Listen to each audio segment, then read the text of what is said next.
quando a gente fala sobre uma educação para a elite, de fato é uma educação que valoriza ao máximo o potencial humano. Então, vamos dizer assim, não é uma educação que trata apenas dos melhores da sociedade, que seria um conceito errado de elitismo, mas a educação cristã clássica faz com que cada ser humano, mesmo dentro de suas limitações, se torne o mais elite possível, entendeu? Então, todo mundo vai alcançar um nível de elite, mas talvez um tenha um dom maior ou específico, que vai se destacar mais numa área, e outro com limitações, às vezes até emocionais, físicas, o que quer que seja, não vai se destacar tanto. Mas a questão não é o destaque em si, é onde o potencial daquele ser humano, a providência do Senhor, consegue chegar. A educação cristã clássica faz com que você chegue lá.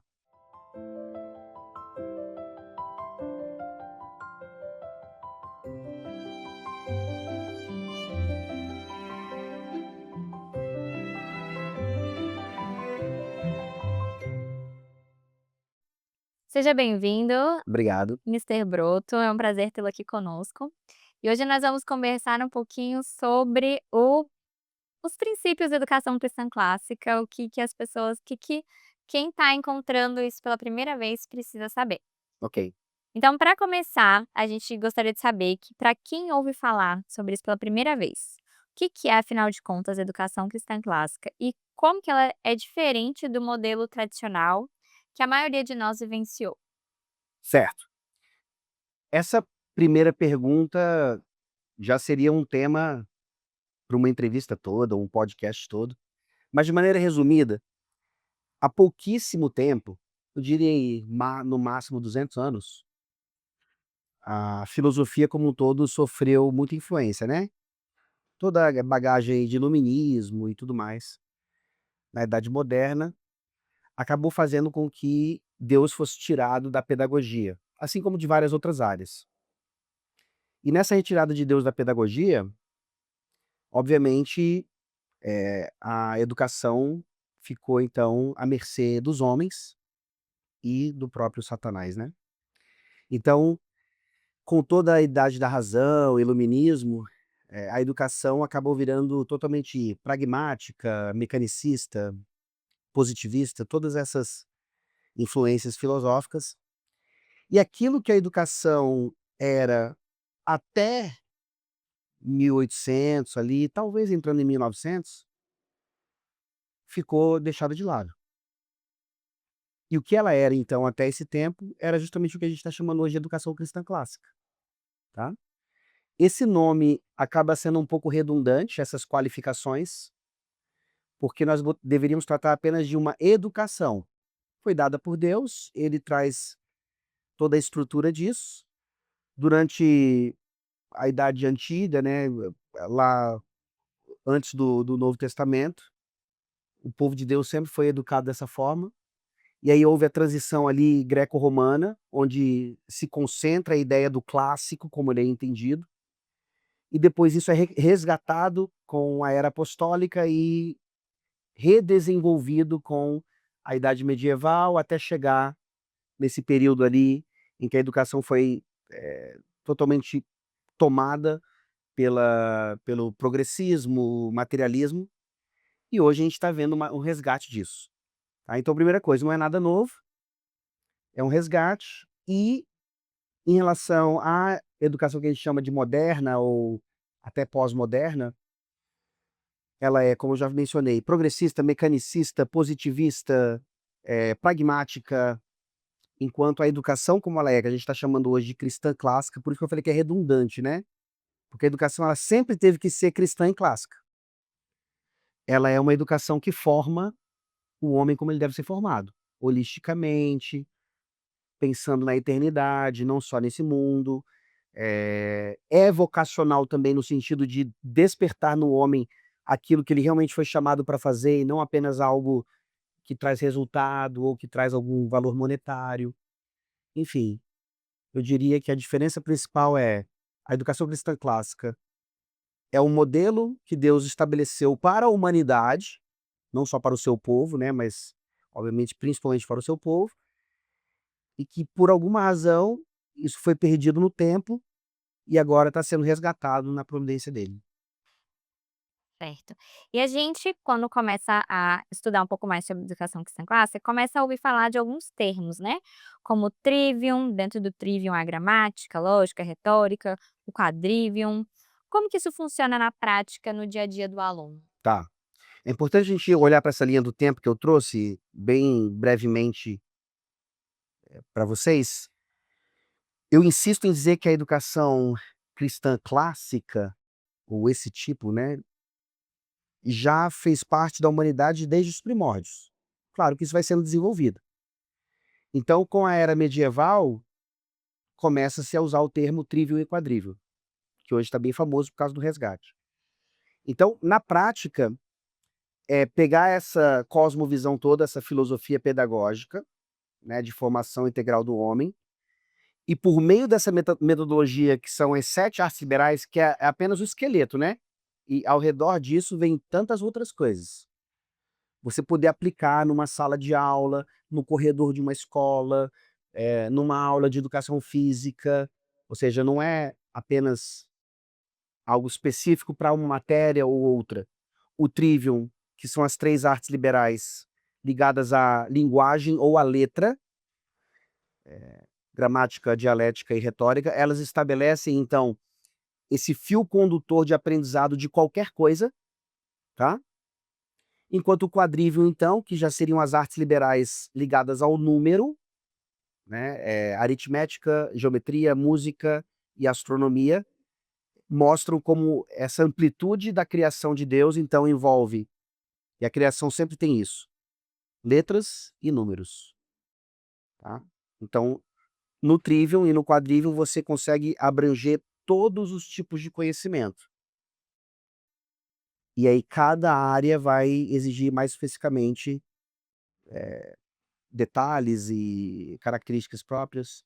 Mas seria isso, numa sala de aula, por exemplo, de uma escola como a Virtus, basicamente a gente tem o trabalho de linguagem e números, isso vai ficando mais complexo com o passar do tempo, mas cada matéria, desde a educação física até artes, música, a própria matemática, segue a ideia de que eu aprendo, então, a gramática das coisas, isso passa por um processo dialético para conhecimento maior daquilo, entendimento maior daquilo, até que eu chegue na retórica, que é o domínio completo daquilo, onde eu não só detenho o conhecimento, mas eu produzo conhecimento a partir daquilo.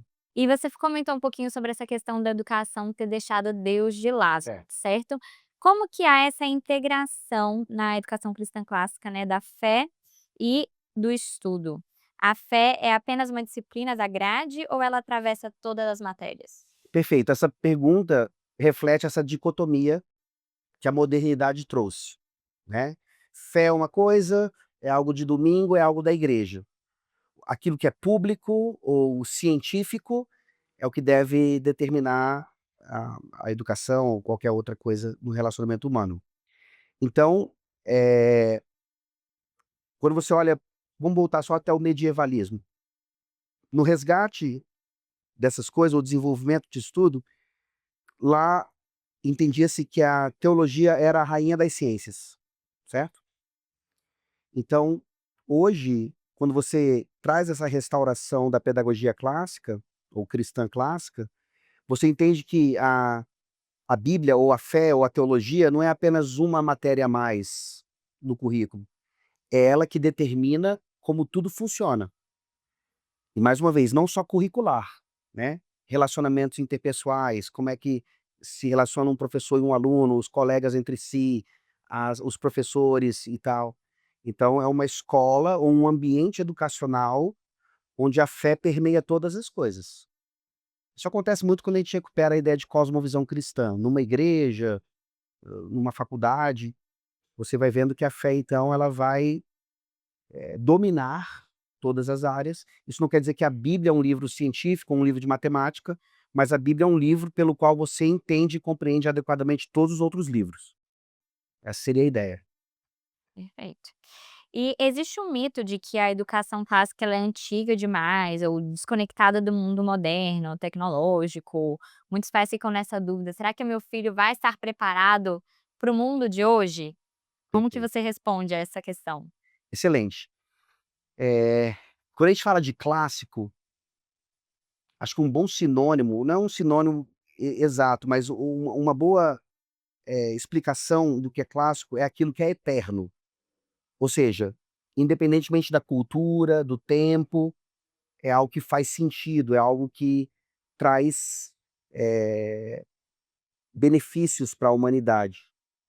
Então, quando a gente pensa em clássico da maneira errada, sem ligar à eternidade, a gente pode pensar, né, um carro clássico, aquele carro antigão que hoje virou uma relíquia, ou algo que tem importância, exatamente por causa do valor.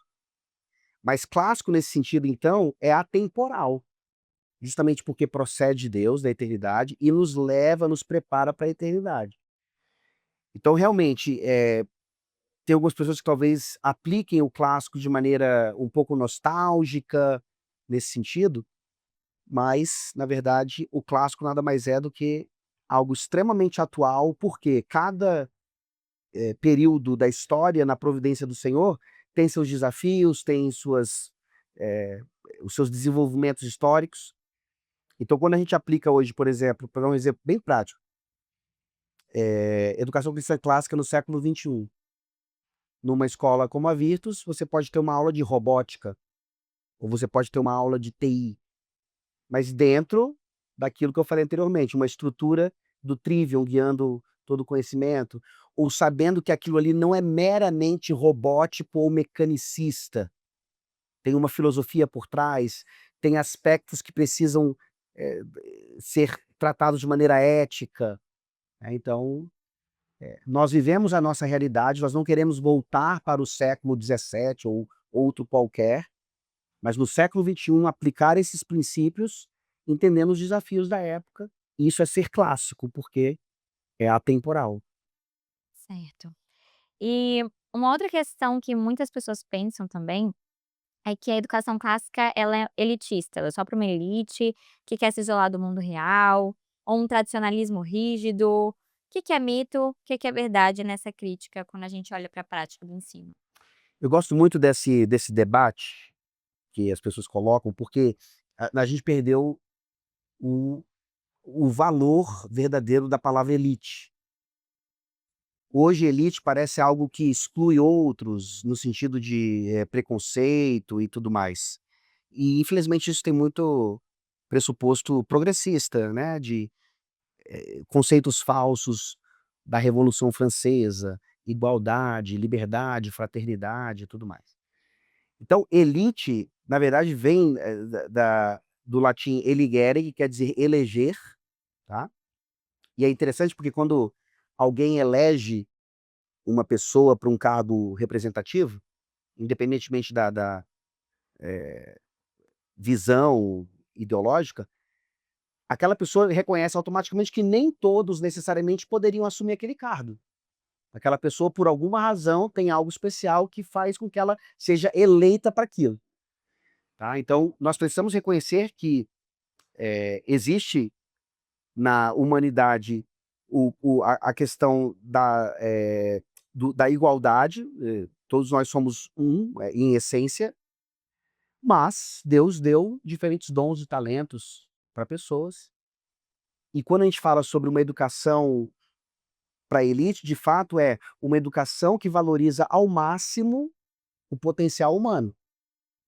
Então, vamos dizer assim, não é uma educação que trata apenas dos melhores da sociedade, que seria um conceito errado de elitismo, mas a educação cristã clássica faz com que cada ser humano, mesmo dentro de suas limitações, se torne o mais elite possível, entendeu? Então, todo mundo vai ser, alcançar um nível de elite, mas talvez um tenha um dom maior ou específico, que vai se destacar mais numa área e outro com limitações, às vezes até emocionais, físicas, o que quer que seja, não vai se destacar tanto. Mas a questão não é o destaque em si, é onde o potencial daquele ser humano, a providência do Senhor consegue chegar. A educação cristã clássica faz com que você chegue lá.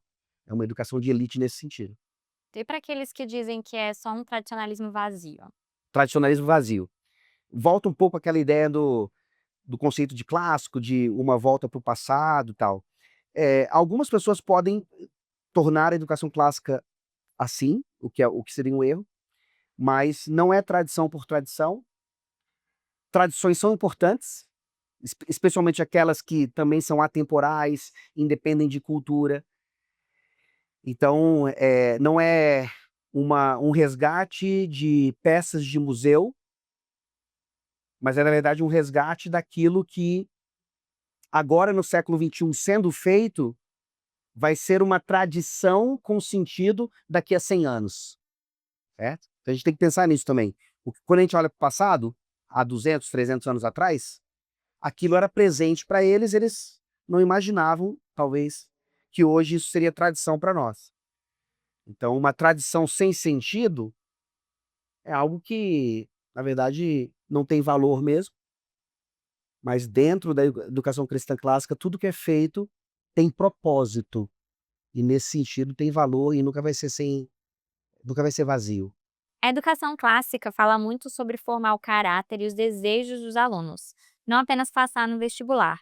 Como que a escola trabalha as virtudes na vida das crianças? Perfeito. Então, na educação estabelecida por Deus, nós trabalhamos mente e coração. Na educação moderna, geralmente foca-se apenas no cognitivo. Não trabalha-se tanto questão de caráter, apesar de qualquer definição de educação que se preze, qualquer pedagogo em qualquer curso que se preze vai aprender, no mínimo, que educação é transmissão de conhecimento, ou seja, tem a ver com a mente, e formação de caráter, que tem a ver com o coração, tá? Essas duas coisas precisam estar presentes para que a definição de educação seja respeitada. A educação cristã clássica respeita isso e desenvolve isso de maneira inigualável. Então, quando nós falamos sobre a fé, ela tendo prerrogativa sobre todas as coisas, determinando o currículo, ela determina também relacionamentos, como eu falei.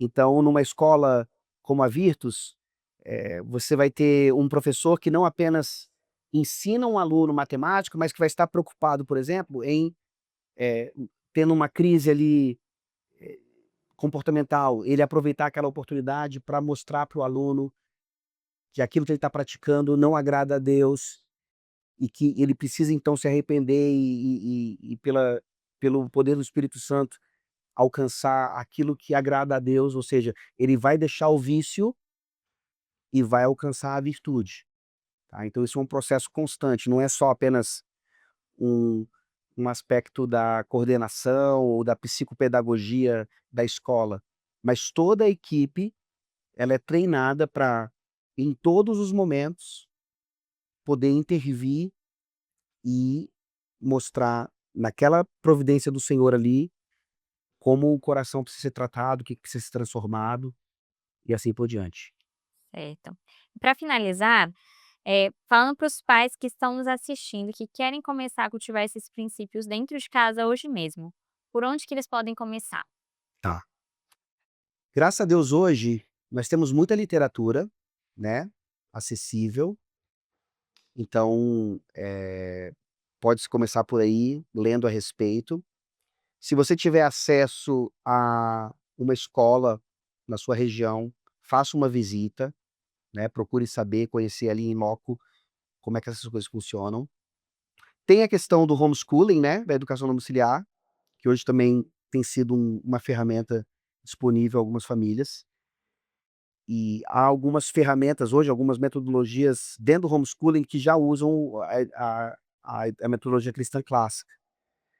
E tentar entrar em contato com pessoas que entendam do assunto. Tem cursos também, né, pós-graduações, muita coisa na internet, tutoriais, que já podem, pelo menos, introduzir alguns aspectos aí para as famílias interessadas. Mas existem alguns princípios que, por exemplo, eu tenho filhos e eu gostaria de educá-los classicamente. Tá. Tem alguns princípios basilares que eu poderia começar a implementar?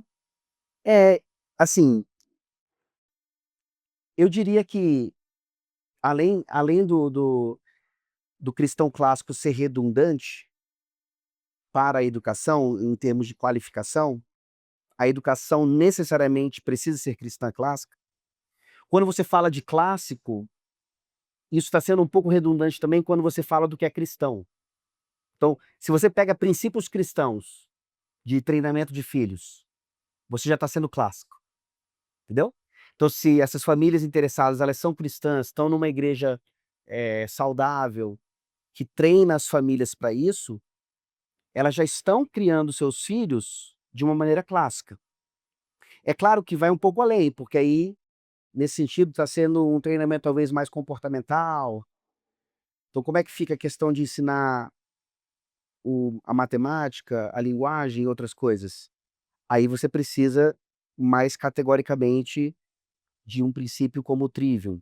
Saber que primeiro eu ensino as partes básicas da matemática, depois eu vou para algo mais complexo, onde ele consegue desenvolver aquilo a partir do que ele aprendeu anteriormente, até que ele se torne um autodidata naquilo, entendeu? Então, é basicamente essa estrutura.